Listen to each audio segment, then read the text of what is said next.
Hello, my name is Sam Connolly. I am an educator here at the Museum and Theater. I'm recording this on my phone right now. Sorry if you were there for the live, our sound wasn't working, something's going on with the internet.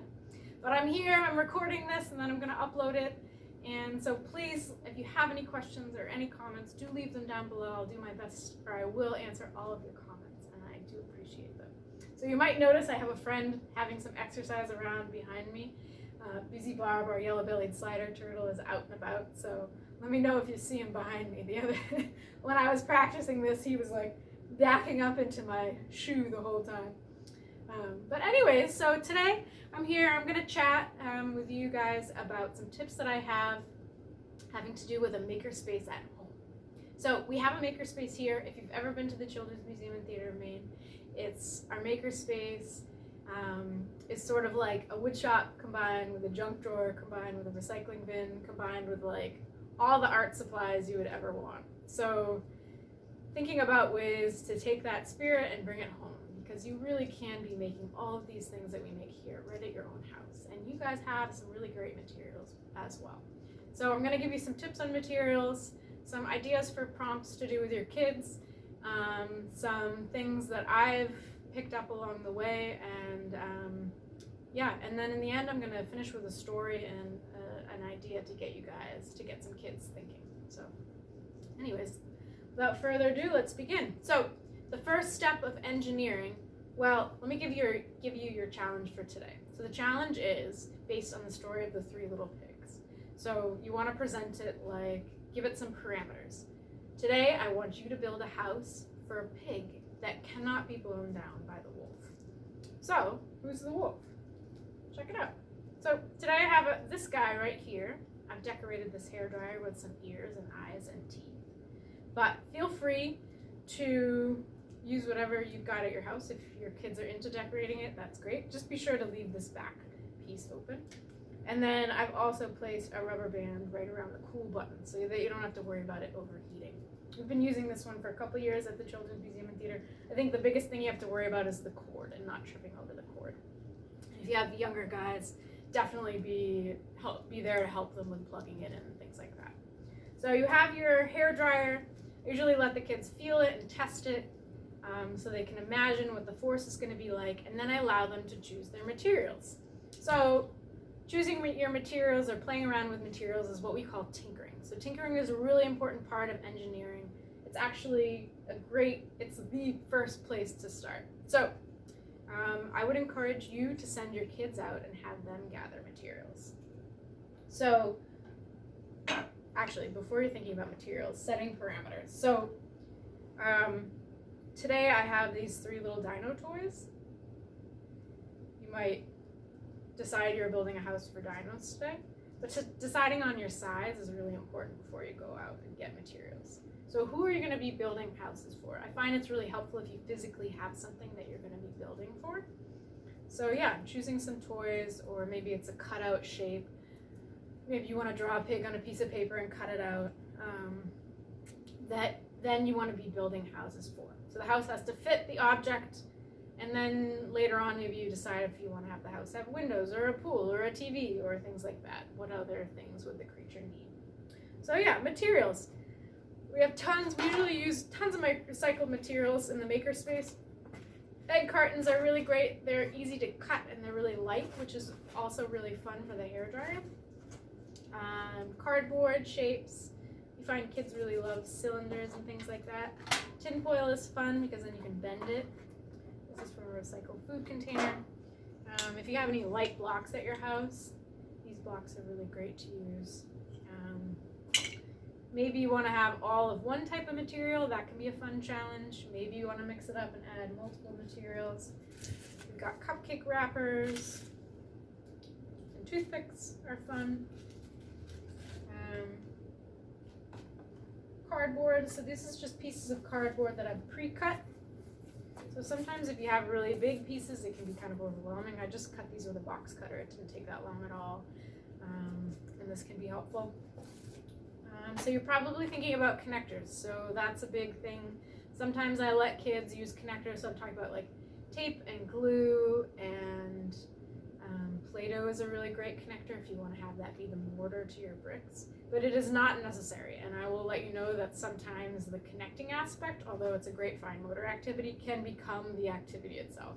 So taping things up, it becomes like each object is like meticulously taped. And some kids like that, and you might want to go with that, and that's fine too. But I'd say if you really want to challenge, I'd suggest that you don't use connectors, or you use connectors that are a little bit more flexible. So I'm thinking about like wire, if you have any gardening wire at your house. Pipe cleaners are really great. Rubber bands are also really fun. So how can you attach things together with rubber bands? Or just thinking about things that fit really well together, thinking about the size and shape and weight of things. So when kids are tinkering, having them explore and using what language they can to describe the materials, and maybe you're there to support, like, what if we use a material that's heavier? What materials can you think of that are heavier at our house? Don't go too heavy or else you'll be able to complete the challenge really easy. So, but yeah, thinking about shapes, angles, yeah. So once you have your materials, you want to start with planning. So I always give kids some paper and pencils. Some kids really love the planning portion, and they just want to stick to that. They don't even like the making. So if your kids are into drawing and planning and they want to build these wild structures for these pigs, let them do that. Maybe they want to build a house for themselves, or a house for another magical creature. Like, what does a unicorn need in a house? So feel free to go with that as well. But if you are in the planning process, it can also be fun to do some research. So there's a lot of engineers and designers who have made windy structures, or structures to withstand really windy places. So looking at like ski mountains, what do they build? Do their objects have gaps in them? Are they letting some of the wind through, or seeing what you can notice and observe? So when you're seeing these things, as an educator, I often say, like, I noticed this, like, what do you see? What shapes do you see? Be a wonderer rather than telling them directly, or letting your kids do it on their own is also really awesome. So yeah, so once you have your materials, decide whether or not you're going to have connectors or not, give them their parameters, and then I'd say let them play around with it. So if they can easily build a house that can't be blown down, see what you can take away. See if you can get a house, the tallest house that you can. Do you have measuring tape? Can you use your body to measure it? If you don't have a measuring tape at your house, seeing how far you can build the house up using other things like maybe your hands, counting your hands as measuring tape can be good too. And then playing around with the story of it can be really fun.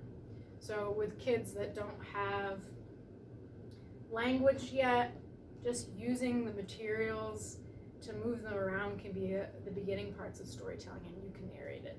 But with kids that do have language, I would suggest that you step back and let them tell the story themselves. If they're not familiar with the Three Little Pigs, you guys can tell it together. You can look it up online. In a little bit, I'm going to tell a different story of it, and I really encourage you guys to think creatively about how you want to change the story yourselves too. So yeah, so acting out the story, and then finally when you're done, the most important part of engineering and science is sharing it. So having your kids reflect on what they did, what they didn't do, the choices they made, and why, having them talk through their design process. And an important part of this is failure. If it didn't work, how can you look at it critically and figure out what you can fix for next time? So working through it and figuring out how being really observant during the testing process and noticing what's happening in failures is a big part of it too. So acknowledging that. So yeah, maybe they want to share it verbally with you, maybe they want to write about it, maybe they want to draw a picture of the thing that they made, maybe they're photographing it. Maybe you want to take videos, slow motion videos of your wolf blowing things down. Whatever you'd like to do. So at this point, if you guys have any questions, feel free to put them down below. I'm going to move into a story portion. I have a friend behind me who's been walking around, so I'm going to go find him and see if he wants to listen to a story. So today the story I'm going to read is the true story of the Three Little Pigs. So you might have heard the story before. It's sort of a silly take on the Three Little Pigs. So I'll start to read the story now. I might have some ideas and tips for stories that you might want to write, having to do with common fairy tales with characters who need houses too.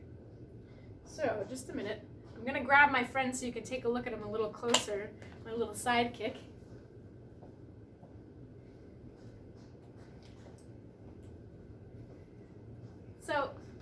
I'm not usually used to doing programming without kids here, so I thought it'd be funny if I had Busy Bob with me here today. So this is Busy Bob. He's a yellow-bellied slider turtle. We often, before hours in the museum, let the turtles walk around. It's really important for them to have some exercise and stimulation. So Busy Bob's just been hanging out with me here today.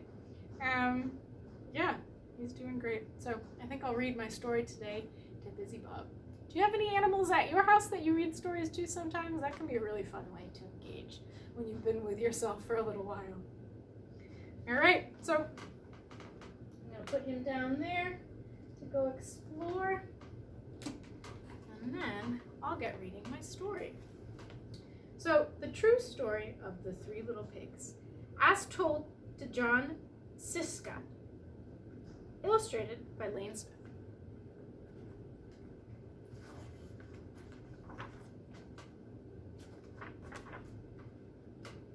Everybody knows the story of the Three Little Pigs, or at least they think they do.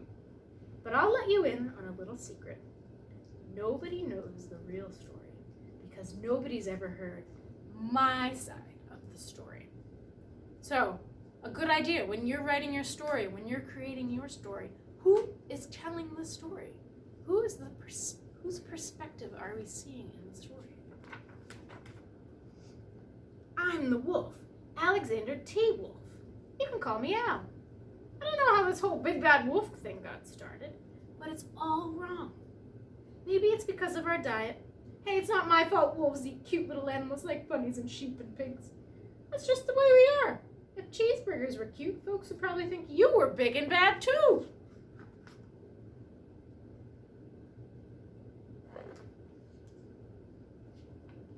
What do you guys like to eat? Are you making some good food while you're at home? Are you helping with cooking? Ooh, it looks like this guy's gonna be cooking soon too. But like I was saying, the whole big bad wolf thing is all wrong. The real story is about a sneeze and a cup of sugar. This is the real story. I really like how he's made the letters out of different shapes here.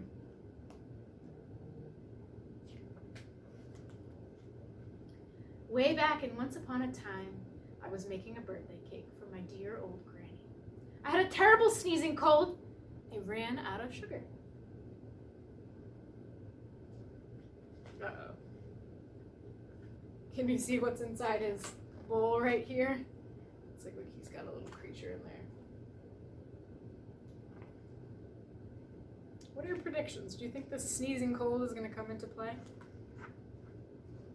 So I walked on the street to ask my neighbor for a cup of sugar.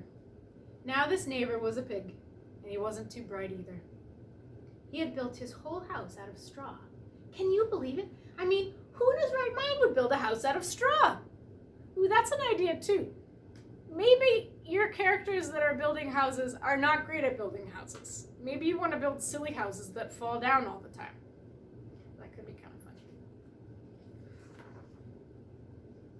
So of course, the minute I knocked on the door, it fell right in. I didn't know. I didn't want to just walk into someone else's house, so I called. Little pig! Little pig!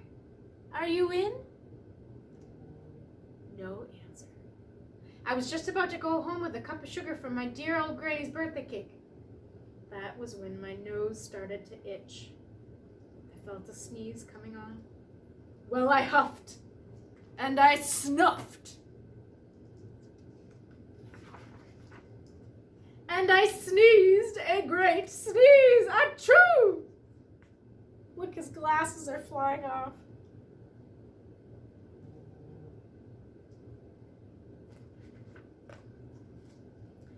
And you know what?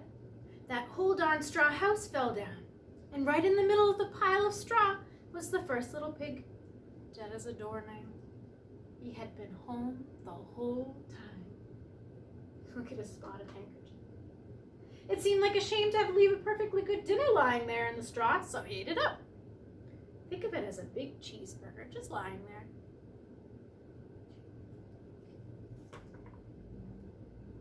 I was feeling a little better, but I still didn't have my cup of sugar, so I went to the next neighbor's house. The neighbor was the first little pig's brother. He was a little smarter, but not much. He had built his house out of sticks. I rang the bell on the stick house. Nobody answered. I called, "Mr. Pig! Mr. Pig, are you in?" He yelled back, "Go away, Wolf! You can't come in!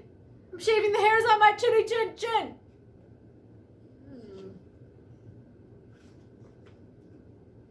I just grabbed the doorknob when I felt another sneeze coming on. I huffed, and I snuffed, and I tried to cover my mouth, but I sneezed a great sneeze. Achoo! And you're not going to believe it, but this guy's house fell down just like his brother's. When the dust cleared, there was the second little pig, dead as a doornail, Wolf's honor. What do you think he's going to do to the second little pig?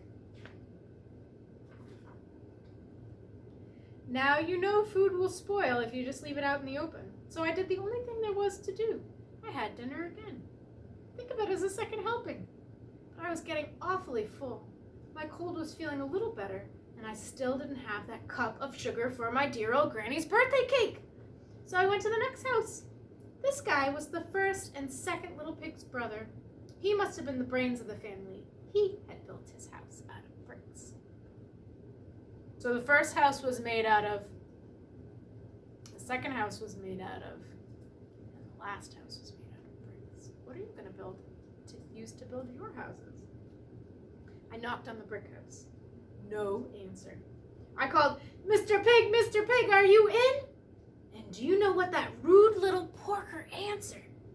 "Get out of here, Wolf. Don't bother me again." Talk about impolite. And he probably had a whole sack full of sugar. And he wouldn't give me even one little cup for my dear old sweet granny's birthday cake. What a pig. I was just about to go home and maybe make a nice birthday card instead of a cake when I felt my cold coming on. I huffed, and I snuffed, and I sneezed once again.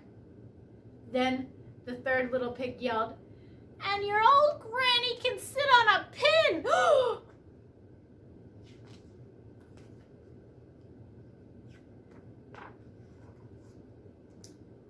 Now, I'm usually a pretty calm fellow, but when somebody talks about my granny like that, I go a little crazy. When the cops drove up, of course, I was trying to break down the pig's door, and the whole time I was huffing and puffing and sneezing and making a real scene.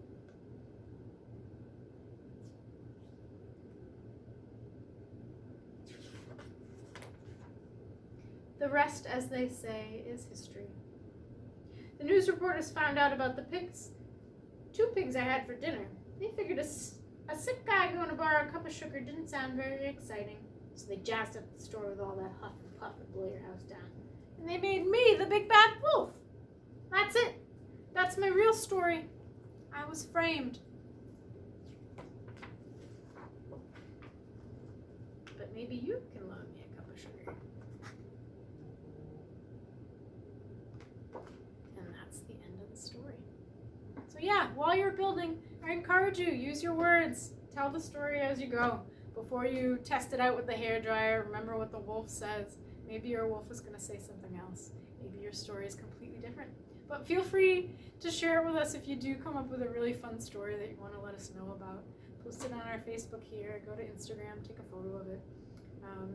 We're missing you guys, but it's really great to connect with you in this way. So thanks so much for watching. Give Busy Bob a big wave. I'm going to put him back.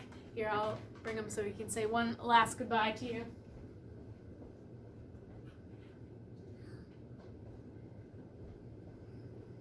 Bye, Busy Bob. Say bye to the camera, bud. All right, guys, take care.